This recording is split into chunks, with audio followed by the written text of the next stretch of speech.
and you'll see how it ties in. But I'm just going to pray for Tania. God, we thank you so much for Tania speaking to us, bringing the word tonight. God, we just pray, Lord, that you fill her with peace and boldness and power, God, that as we hear from Tania tonight, we would hear from you, God. So we open our hearts to receive what she wants to bring, and we just thank you for this opportunity. We ask in your name, Jesus.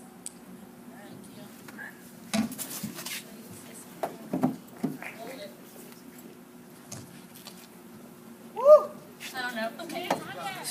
Bienvenidos a LaFe Large Group.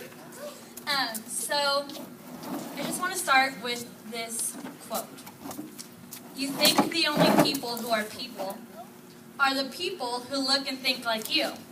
But if you walk the footsteps of a stranger, you'll learn things you never knew. You never knew. Pocahontas.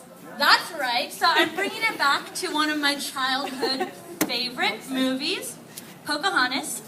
And this is when Pocahontas meets John Smith, and she's giving him a piece of her mind. And those lyrics were true in that time, and I feel like they still ring true today. There have been a lot of times in my life where I've been treated differently because I look different, whether it's because of the color of my skin, or because I'm a woman, or because I'm Christian. I've just faced a lot of discrimination in my life. And it's easy to love people who look like you. And it's easy to love people who think like you.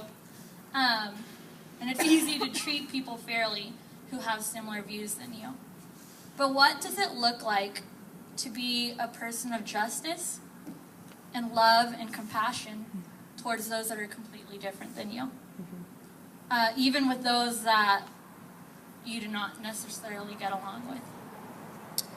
We need justice in this world. The definition of justice is the quality of being just, which doesn't really give us a definition because just and justice are the same.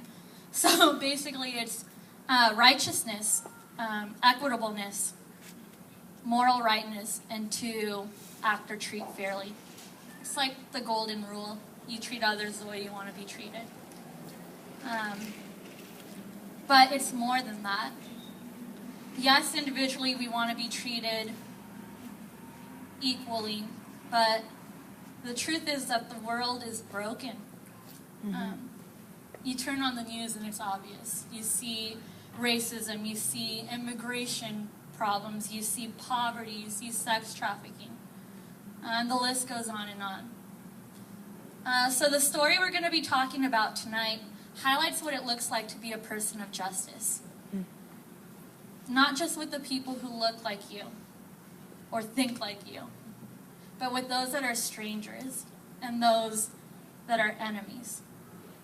The world needs people of justice. People who go, see, and have compassion towards the world around them. So before we get started, I want to give you a little background information. Sorry. So basically, Jesus was teaching in a synagogue, and an expert in the law stood up to test him, and he wanted to justify himself. So he asked Jesus, "Who's my neighbor?" And so this story that Jesus tells us next is a response to that question. But first, Jesus tells us what not to do as a person of justice. And this is what I call inward vision. So in Luke 10:30-32, we're going to start the story. It says, in reply, Jesus said, "A man was going down from Jerusalem to Jericho when he fell into the hands of robbers. They stripped him of his clothes, beat him, and went away, leaving him half dead.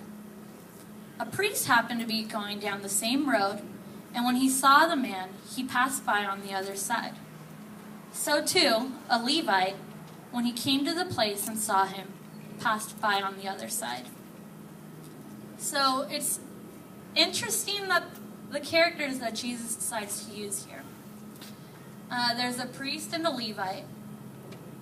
Priests, are godly people. and the Levites are pretty much